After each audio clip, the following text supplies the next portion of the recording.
So, the Ford Taurus, it's a name that probably rings a bell for a lot of you, right?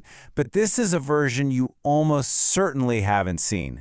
Today, we're doing a deep dive into the refreshed 2026 model, and trust me, there's a lot to unpack here. And this whole thing really brings up a huge question for me. I mean, we live in a world of SUVs and crossovers. They're everywhere. So does a classic sedan, even a good one, still make sense? Is it a smart buy? Well, that's what we're here to figure out.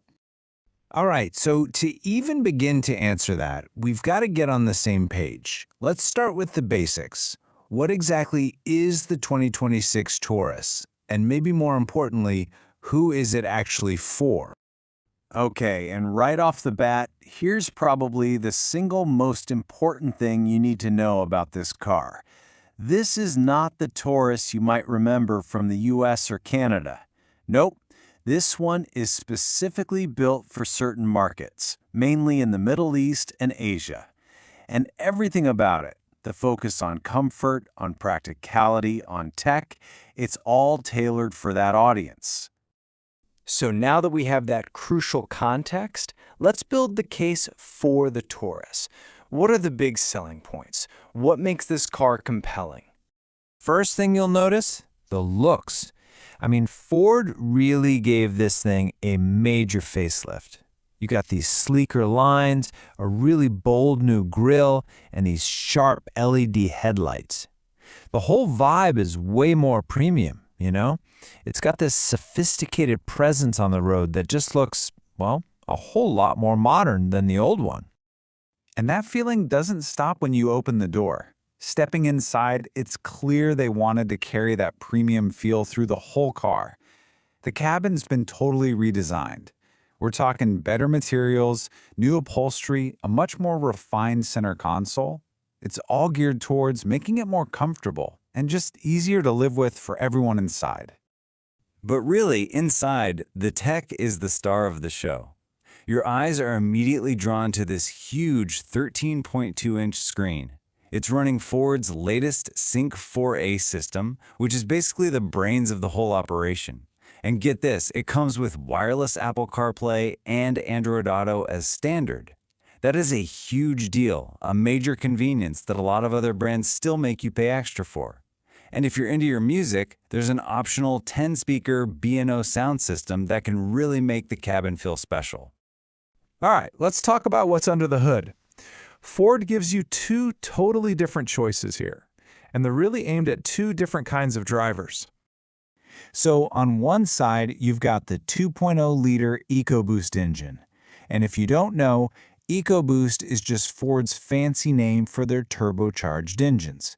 This one's all about providing strong, confident power for everyday driving, putting out around 239 horsepower.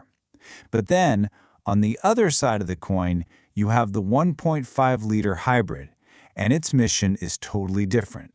It's all about sipping fuel, maximizing economy, and cutting down emissions. Its total power is about 185 horsepower. Now, obviously, with any modern family car, safety is it's a non-starter if it's not there. And the good news is, the Taurus really delivers here. It's packed with a whole suite of the driver assist tech you'd pretty much expect these days. So what does that actually mean for you? Well, you get things like adaptive cruise control, which makes long highway drives way less of a chore. You get lane keeping assist to help keep you right in the middle of your lane. Blind spot monitoring is there, which is like having an extra set of eyes. And then things like pre-collision assist and a 360-degree camera are just huge for both safety and convenience, especially when you're trying to park in a tight spot. Okay, so that all sounds pretty great, right? A lot of positives, but now it's time for the reality check. We got to look at the other side of the story, the potential drawbacks that you absolutely have to know about. And honestly, the single biggest con is something we touched on right at the beginning. You just can't buy this car everywhere. In fact, its availability is incredibly limited. And look, This is way more than just a small inconvenience. Think about it. Since it's mainly sold in the Middle East and Asia, if you tried to import one to, say, Europe or North America, you'd run into huge problems. Where would you get it serviced? How would you find parts? It'd be a nightmare. And all of that directly tanks its resale value in places where it's not officially sold. All right, moving on. The next potential issue circles back to performance, and we're talking specifically about that hybrid model. For some drivers, it just might not feel punchy enough. Yeah, that total system horsepower for the hybrid lands right around 185. And look, for a big sedan, that's respectable. It's fine. But let's be real. That number is not going to give you that thrilling, pin-you-to-your-seat kind of acceleration. And just to put that in perspective, if you line the Taurus hybrid up against some of its biggest competitors, I'm thinking of cars like the Toyota Camry or the Honda Accord, you'll see that they often have stronger engine options, either standard or as an upgrade. So you're basically getting more performance for your money with those.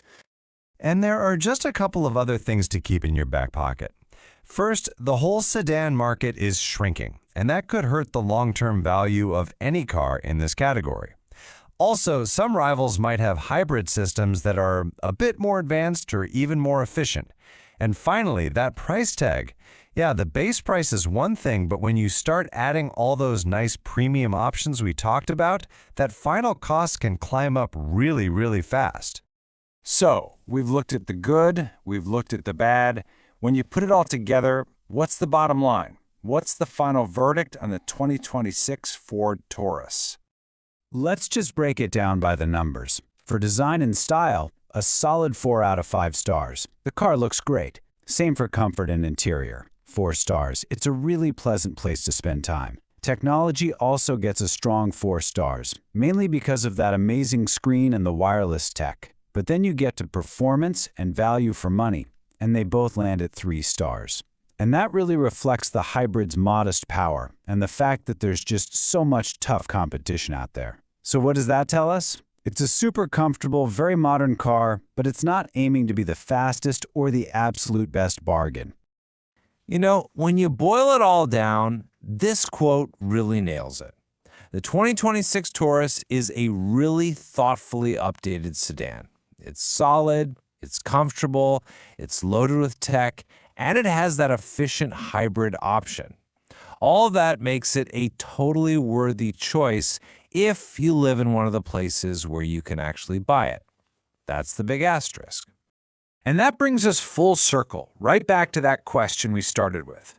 The Taurus is proof that car companies can still make a great, modern, compelling sedan. No question. But in a world that is just obsessed with SUVs, is just being great enough for a car like this to survive, to find its niche? That's a really interesting question to ponder.